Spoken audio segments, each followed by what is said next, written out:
اور سرکار پیران پیر حضور سیدنا غوث العظم دستگیر رضی اللہ تعالیٰ عنہ اپنی کتاب فتح الربانی میں ایک حدیث پاک نقل کرتے ہیں،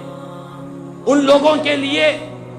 جو لوگ حلال اور حرام کا فرق کرنا ہی نہیں سمجھتے، جائز اور ناجائز کی تمیز ہی نہیں کرتے، حدیث پاک بیان فرمائی، بہت ہی اہم حدیث پاک ہے۔ میرے اور آپ کے آقا امام الانبیاء گنبد خضرا کے مکین رحمت للعالمین صلی اللہ علیہ وسلم کا فرمان عالی شان ہے۔ حضور نے فرمایا من لم یبالی من این مطعمہ ومشربہ، فرمایا کہ حضور نے کہ جو کوئی اس بات کی پرواہ نہیں کرتا، جس کو اس بات کا احساس ہی نہیں ہے کہ اس کا کھانا پینا کہاں سے ہو رہا ہے، جائز طریقے سے ہو رہا ہے ناجائز طریقے سے ہو رہا ہے، وہ جو کھا رہا ہے جائز کمائی ہے یا ناجائز کمائی ہے، وہ جو مال حاصل کر رہا ہے جائز طریقے سے حاصل کر رہا ہے یا ناجائز طریقے سے حاصل کر رہا ہے، حرام کی کمائی کھا رہا ہے یا حرام کی کمائی کھا رہا ہے، جس کسی کو اس بات کی پرواہ ہی نہیں ہے کہ وہ کیا کھا رہا ہے، تو حضور نے فرمایا اللہ تعالیٰ کو بھی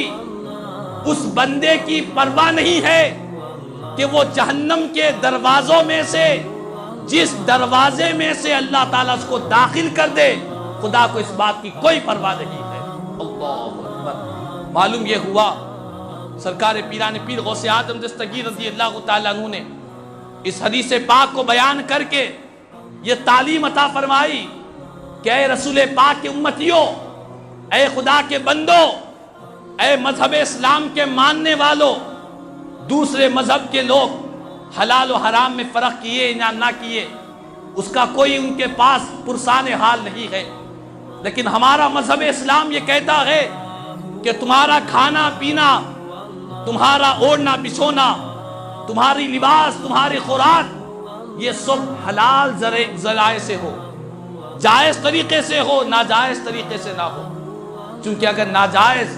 اور حرام کمائی کے ذریعے اگر تم کماؤ گے، تم یہ سمجھو گے کہ میرے پاس بہت مال ہے، بہت دولت ہے، یاد رکھ لو اللہ کے پاس یہ مال و دولت کی کثرت کو نہیں دیکھا جاتا، ہمارے پاس کیا ہے، کتنی کوانٹٹی ہے یہ نہیں دیکھا جائے گا، کوالٹی دیکھا جائے گا۔ بندے کی کامیابی کوانٹٹی میں نہیں ہے، کوالٹی میں ہے۔ کثرت کے ساتھ ہم ہر ماہ کماتے ہیں، لیکن کیا کماتے ہیں؟ جائز طریقے سے کماتے ہیں یا ناجائز طریقے سے کماتے ہیں؟ حلال سے کماتے ہیں یا حرام سے کماتے ہیں؟ اس بات کا احساس ہونا بہت ضروری ہے، ورنہ اگر حلال و حرام کا فرق اگر ہم مٹا دیں گے، جائز اور ناجائز کی سوچ ختم کر دیں گے، اور ہماری سوچ یہ بن جائے گی کہ پیسہ ہو چاہے جیسا ہو، حلال کا ہو یا حرام کا ہو، صرف پیسہ چاہیے، صرف دولت چاہیے، اگر یہ سوچ و فکر بن جائے گی، میرے آقا فرماتے ہیں اللہ کو کوئی پرواہ نہیں ہے کہ جہنم کے جس دروازے میں سے چاہے رب اس دروازے میں سے داخل کر دے،